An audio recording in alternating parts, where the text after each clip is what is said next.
I came out in 2021. I posted a video online coming out as the first gay professional male top tier flight footballer. Wow. And that was at a club in Australia called Adelaide United. And for me, that was my safe space. That was my home. That was where I felt most comfortable as Joshua Cavallo, the person.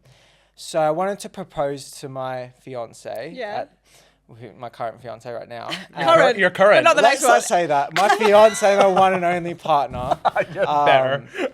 That I wanted to do it in a place where I found my wings. And Adelaide United, the football club, is where I found my wings. So I wanted to propose on the football pitch there. So that is a photo where I got on one knee and proposed. And I said to Leighton that it was for a Pride photo shoot, and he's never done photo shoots in his life ever before.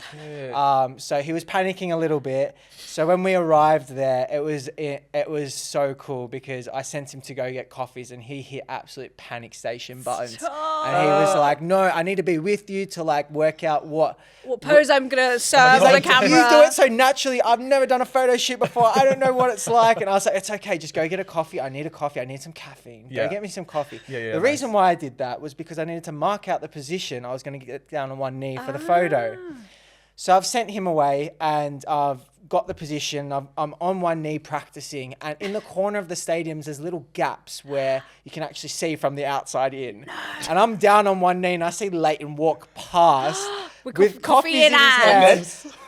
God forbid he didn't look to his shoulder and see me on one hand, like have the ring out. He didn't. Crazy. So luckily. But that's the story behind me proposing to my partner on the football pitch, and why I did it was because I found my wings. And at it that broke the football internet, club. low key. It did? Yeah. Okay, period. But also, doing something like that as a gay man in a really heteronormative space is like so inspiring. Yeah. I feel like I wanted to say that and to stick it up in the nicest way possible, to say like, you can be living proof of who you are and be comfortable in your skin. Just because you don't fit in industry or just because you don't fit in a space doesn't mean you can't do what you want and what you like. And I feel like I'm living proof of the world in football, which is quite toxic, right? Yeah, of course. Very toxic. Its masculinity is disgusting at times. It's been male football is crazy. Absolutely. So that was something for me where I said, I'm going to make my mark and I'm going to leave it, and I'm going to make sure there's a space for other people coming past and growing up in the next generations that can do that too. That's incredible. She said, "Mum, I like football and balls."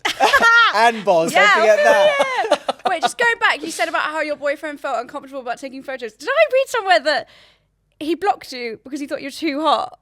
No, he blocked me because he thought I was fake. Oh, stop. Yeah, so we were on a dating app at the time. I wasn't out and I was a blank profile. So I messaged him and we were speaking for a little bit and then it just disappeared and she got blocked. I was like, the audacity to get blocked. It hurt. And I was like, I didn't like this. Anyway, long story short. I don't like it. Long story short, I came out a few years later and the announcement obviously was quite big in the world of football and it was on the news. And Leighton was actually at work at the time and he saw my face pop up on the news. And he went, he's real. And then I know that queen. He's like, unblock. He hit the unblock button real quick. Oh my God, I'm screaming. And sent me a message. And I didn't see it at the time. And then a few years later went past and I saw his DM.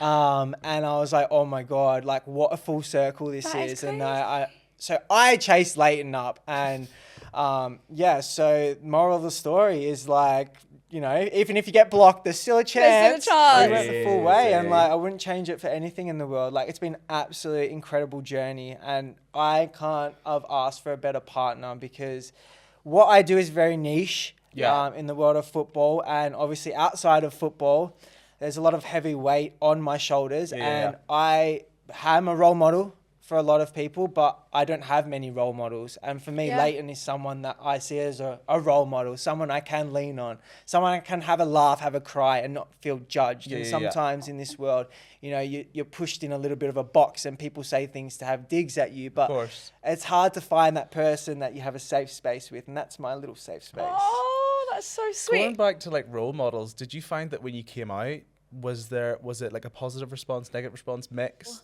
It was a lot of attention at once. And like I trained for football I know what to do when I'm on the football field. Outside the football field, I didn't know what to do. I was still just coming out from high school. Like I was fresh into everything. I didn't really know what was going on, navigating my space. So to see everything escalate quickly and learning how to speak in front of a camera, learning how to approach certain conversations and having a safe space for other people when, you know, you're still navigating your sexuality, people look at you as a role model.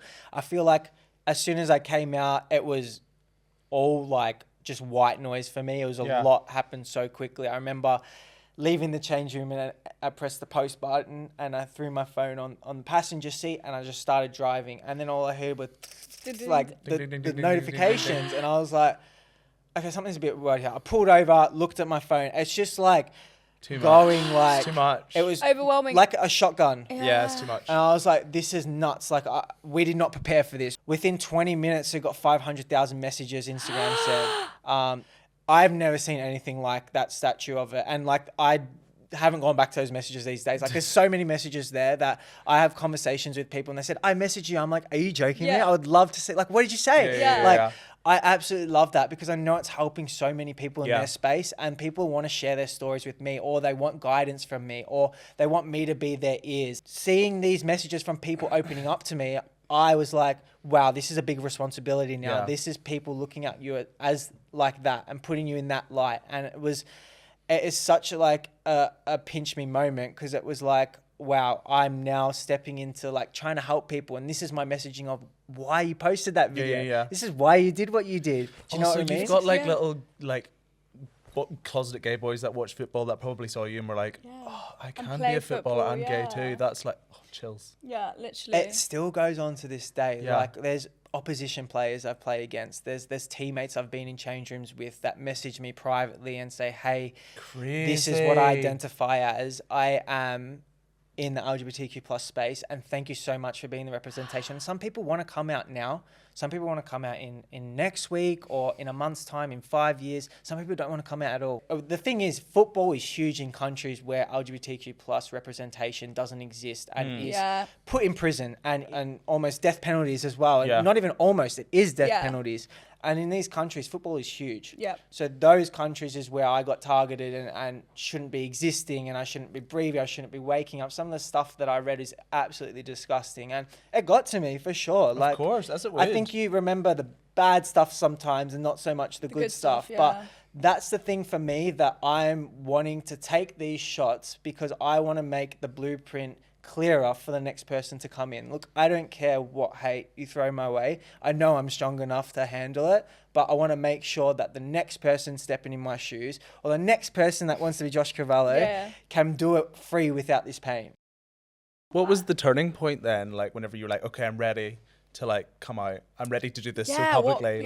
What was the like the catalyst. driving? What was the catalyst? I think that, you know, in my footballing career, I spend most of your time with your teammates. Like you spend more time with them than your family. So you're literally with them all for full days. So they become your brothers. They become, you know, like family. And having to constantly have like a mask on and lie, and it could be just little chats like tiring. This, talking about how I went to the movies with a girl, or just making up. I guess that lad chat as well. You're like, oh, I shagged this girl last night. You know, the locker room banter. Locker room banter. And that's something for me that just dug away from me. And it got to a point where like I'm having a drink break in between like a football match, and I'm worried about getting asked questions and performing on the football field or scoring a goal. And like that is not where your priorities is. No. I need to perform at the best I can. To be a professional footballer, you need to perform at the highest level, and it's an elite sport, so it's not easy to get where you get into. So there's a big pressure already, but I also had that equivalent shadow on my shoulder that I had to keep making up stories. And there was times where I got caught out in lies with my teammates, and they thought, you know what, like we don't actually like him because why is he doing this? Why is he avoiding us? Why is he hiding away? Got the anxiety. So you would isolate yourself, right? So that was a big thing for me that I would struggle with because, you know, you spend all your time, all your energy with these people and they know nothing about you and your whole life's a lie to them. And you have to force yourself to do things and be in uncomfortable positions that you don't want to. So 1 year in 2021, I won Best Young Player in this football team. And in a sporting environment and a team culture, to be recognised individually is insane. It's like, it's really rare to happen in football. So I was one of my footballing career highlights to get this award, and it was absolutely phenomenal. But at the same time, I was the saddest on the inside because you weren't yourself. I couldn't share myself with these people. These people congratulating me, they know nothing about me. Like, everything I've told them is a lie. Like, I couldn't deal with that. And I was literally prepared to quit football, walk away with it. No matter how good or bad this reaction was of me coming out, I did not care. I just wanted to be me. So that was my ammunition, my fire in wanting to come out. And I said, you know what? I don't care what anyone thinks like about me. Like, I don't care what you think about me, whether it's good or bad. If I'm going to go to bed and put my head on the pillow, I'm going to be happy at the end of the day. And this is what I'm going to do, whether you like it or not. It's a lot of weight to put on you, though. It's a lot. But as I said, I got an amazing partner that helps me offload it. When my brain goes into overdrive, he absolutely is my rock. And I think, look, I have a big front and I give off like I can conquer the world and I try to my best, but that is my rock and that is my energy. That's my person that I go to when I'm malfunctioning and he wires me back up. So he's the person behind this mission.